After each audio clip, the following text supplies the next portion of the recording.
നമ്മൾ ചില കാര്യങ്ങൾ ഈ ദുനിയാവിൽ നിന്ന് തന്നെ ചെയ്തു വെച്ചാൽ ആരും കൂട്ടിനില്ലാത്ത കൂരിരുട്ടായ ഖബറിൽ ഒരു ശിക്ഷയും പ്രയാസങ്ങളും കൂടാതെ നമുക്ക് കിടക്കാൻ സാധിക്കും. 1.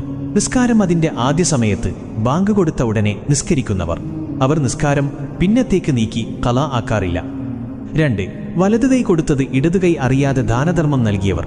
അതായത് അവർ കൊടുക്കുന്നത് റബ്ബല്ലാതെ വേറെ ആരും കാണൂല, അത്തരക്കാർ. 3. അധിക സമയത്തും ഖുർആൻ പാരായണം ചെയ്യുന്നവർ. എപ്പോ സമയം കിട്ടിയാലും ഖുർആൻ ഓതുന്നവർ. 4. നബിയുടെ സുന്നത്തു ധാരാളം ചെയ്യുന്നവർ. 5. എന്നും മുൽക്ക് സൂറത്ത് പതിവാക്കുന്നവർ. 6. സജദ സൂറത്തും എന്നും പതിവാക്കിയവർ. 7. റബ്ബുമായി അലിഞ്ഞു ചേർന്നവർ. അവർക്ക് റബ്ബല്ലാതെ വേറെ ചിന്തയില്ലാത്തവർ.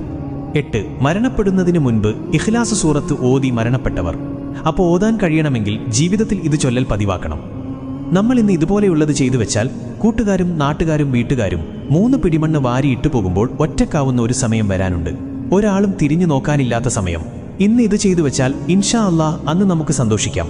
പരമാവധി ഇതിൽ പറയുന്നതായ നിങ്ങൾക്ക് കഴിയുന്നതൊക്കെ ജീവിതത്തിൽ പകർത്താൻ ശ്രമിക്കുക. ഇതൊന്നും അറിയാത്ത പാവങ്ങളായ നിങ്ങളുടെ കൂട്ടുകാരിലേക്കും ഈ വീഡിയോ ഷെയർ ചെയ്യുക. അവർക്കും നാളെ ഖബറിൽ സന്തോഷത്തോടെ കിടക്കാൻ കഴിയട്ടെ. നമ്മളൊരു അറിവ് മറ്റൊരാൾക്ക് എത്തിച്ചാൽ അവർ ചെയ്യുന്നതിന്റെ പ്രതിഫലവും നമുക്ക് ലഭിക്കും. അതുകൊണ്ട് നിങ്ങളുടെ കൂട്ടുകാരിലേക്ക്